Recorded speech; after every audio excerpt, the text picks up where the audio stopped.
Well, hello everyone. I'm Jill Bloom, publisher of Walls and Ceilings, and I'm here today with editor John Wyatt and associate editor Hannah Belloli. And we are so grateful and honored to be talking today with Scott Robinson, the director of public affairs with EIMA, who's located, I believe, in Falls Church, right, Scott? That's right. That's where our main office is. Fabulous. So yes, we know how busy everybody is there who's watching, and everyone's dealing with a lot of new things these days. So we're excited to get an update from Scott. But again, Scott, thanks so much for joining us. And I'd like to turn it over to John Wyatt, who's going to ask some great questions here. Thanks for the warm introduction, Jill. Hello to all of our viewers out there. Thanks so much for joining us. We certainly appreciate it. Scott, man, great to see you, dude. You look absolutely healthy. Looks like you're getting some vitamin D. What's going on? Oh, thanks, John. I appreciate the opportunity. Yeah, I think that, 2020 has been a year to remember for some good reasons and unfortunately some bad. But I think from the EIMA standpoint, we're taking the approach of, hey, we've got a job to do. We've got contractors, manufacturers, suppliers, architects, and everyone else that we continue to represent. But also now with the new challenges, we have a new host of resources and tools that we're constantly working to get out into the public. And it's been a year of some good things have come out of it, but certainly challenges for everyone. Now, Scott, you and I both know most of our readers know who EIMA are, but why don't you just quickly outline for those of us new to the industry, tell us what EIMA is about and, some of these initiatives you just spoke on. Yeah, so EIMA is the EIFS Industry Members Association. We're the only organization that solely focuses on the EIFS industry. We have the manufacturers, suppliers of the EIFS system, distributors, contractors, architects, anyone from allied members. We have some international members all across North America now. And the industry really focuses on anything from codes and legislative matters to providing research and marketing tools for our members across the construction and EIFS industry. We look at some of the initiatives have been really being the single voice for the entire industry. So the HERO campaign was launched for that reason. We have, I think, more of a relevant topic for this is the Be an EIFS Craftsman, really trying to target both a younger generation and now some of those unemployed workers that maybe don't want to return to the industry that they left, but now are looking for another opportunity. And then everything from providing the resource and tools for members in the industry on insurance matters and on maybe fire safety and some of those topics. So we're kind of a catch-all type organization for EIFS. Mm-hmm. And Scott, what is the biggest way that EIMA can benefit contractors? Yeah, I think the biggest are the tools and resources that we can provide. That if you're not an EIMA member, it doesn't mean that you can't be a successful contractor, but it does mean that when you run up against a challenge, we're right behind you to help. We had during these, back in April, there was a period when Pennsylvania determined that construction was not going to be essential and they started to close it down. Well, that allowed us to immediately jump in with contacts we had from ABC in Pennsylvania and worked with them to make sure that they were reclassified as essential, getting a lot of them back to work. And even though whether or not we had a hand in opening the door faster, I think that our members knew that we were right behind them that whole way rather than feeling like they were just out. We also are opening some of the connections to organizations like your Build Your Future, Skills USA, the ACE mentorship program, and trying to show that, we don't just have to say, hey, let's get some young people involved, but we're going to show them the exact skills and organizations to help them with that. So again, we're kind of providing those tools and resources for them.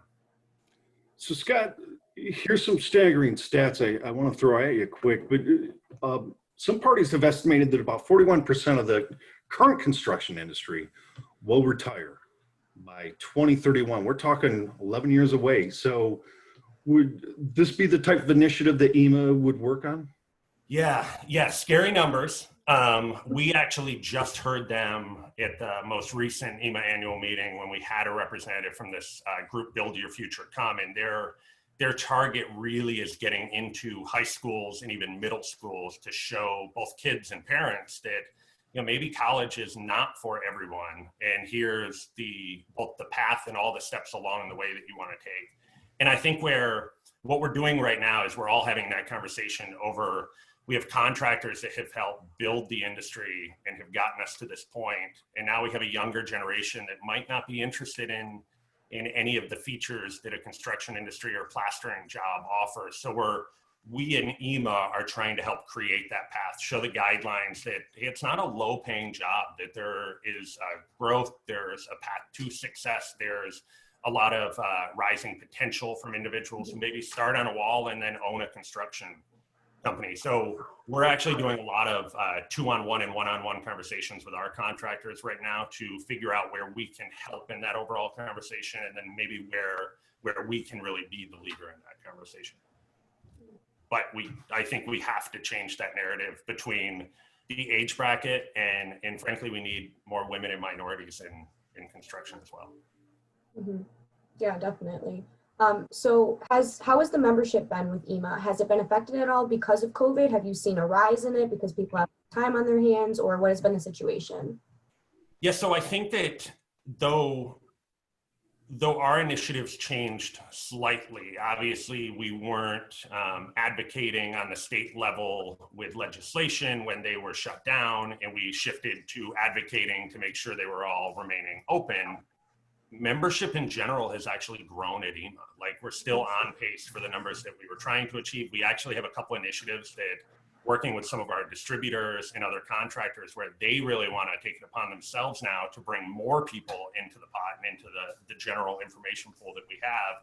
And the idea is that maybe now is that perfect time, that maybe they realized that there was a missing link when things started to close. Maybe they weren't getting information that they would as part of an organization or association like ours.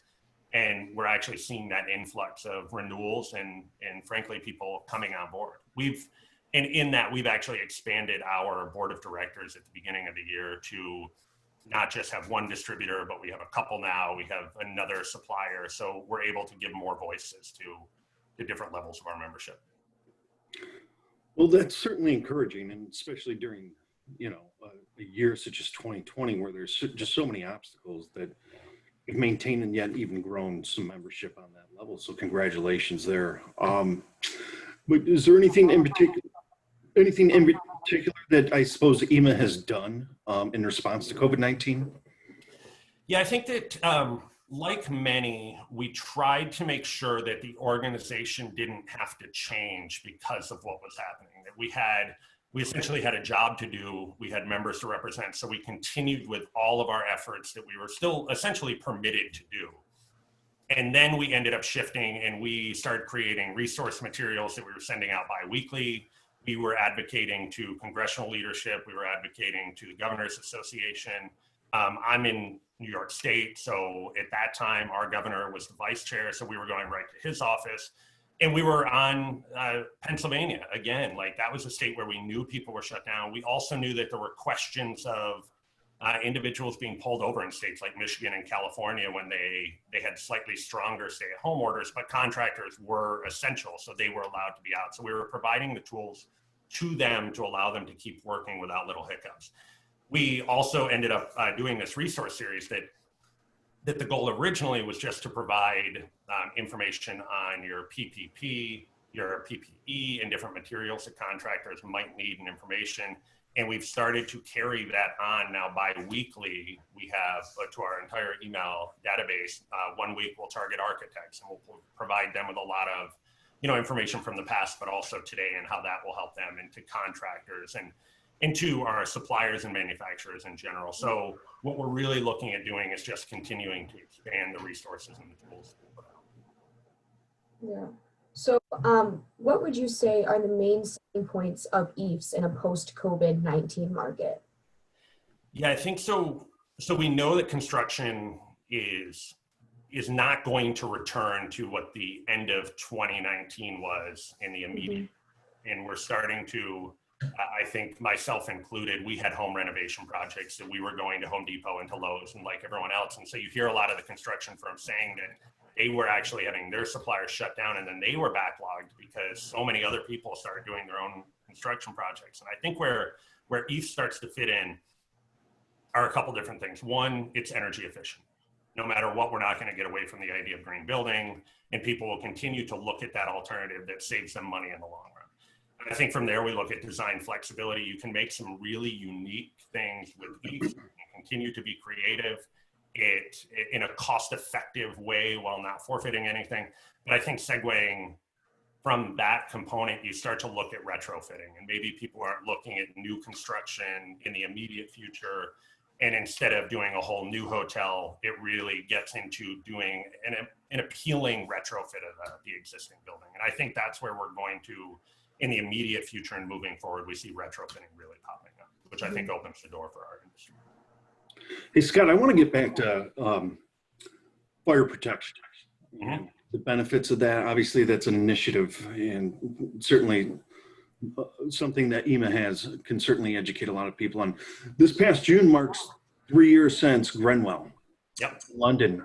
I'm curious, did EIMA look at that tragedy and take away any learning experiences from that? Did that, guys, make you reflect on fire safety? And so we ended up, I think the EIFS industry has long been on the forefront of NFPA 285, and even I think it was a year before Grenfell, or even right around that year, there were questions at NFPA about shifting the way that test was done, and we actually advocated for keeping it and using that test clearly represents what you're building in the field and how important that is. And we took from Grenfell, we realized that there was a lot of information that needed to go out just to keep buildings safe, people safe, and keep people informed. So we did, on our initiative page, we made a whole document on fire safety, providing information about EIFS, providing simply in general what professionals would say at our annual meeting that year. We brought in people like Joe Seabrook. We brought in former Las Vegas fire code professional, and they actually spoke about all of the, hey, here's what you can do right. Here are different forms of construction out there and things that actually could cause an issue in the future. And I think it largely both validated the use of EIFS and hear how it works, but it also really highlighted the codes that we have in the United States compared to some other areas and why they're so important and why the integrity of those remain crucial. And that's something I think we'll continue to advocate for. Mm-hmm. I mean, I'm glad to hear you say all that. What does the rest of the year look like for you guys? I mean, I guess in particular, what I wanted to specifically ask was, is there going to be anything for 2021 on your own show, or do you think you would join Intex and Cisco again? I mean, let's get into that. So we will, I think that our membership and others believe that the best shows we've done have been over the last 4 or 5 years. It allows us to, EIMA, again, our sole collective are the EIFS industry. We should make sure that we continue to do that we put a larger focus on that group. I think in being in a meeting that we can really represent that interest, it's better to continue with the way we have. Why continue to grow year after year and then take a step back? I think what we are doing is we're having to take a look at where is the world in 6 and 12 months from now? Are we going to find out that the home builders and AIA all decide to go to an online model in 2021? Are we all back in person? And I think we'll have to really take a look over the next couple months. I would say that I can't give a lot of details, but I think that we're going to have a couple virtual components still in 2020. I think we're looking at ways that we can, again, expand the resources and tools we're providing, which will happen this year. I think we're looking at ways that we can do that in to a larger audience all at once. And I think looking ahead, EIMA celebrates its 40th anniversary next year. So we're certainly not going to allow that just to pass by without a mention. I think in terms of the big issue of things we're going to do, education and some form of certification is being worked on.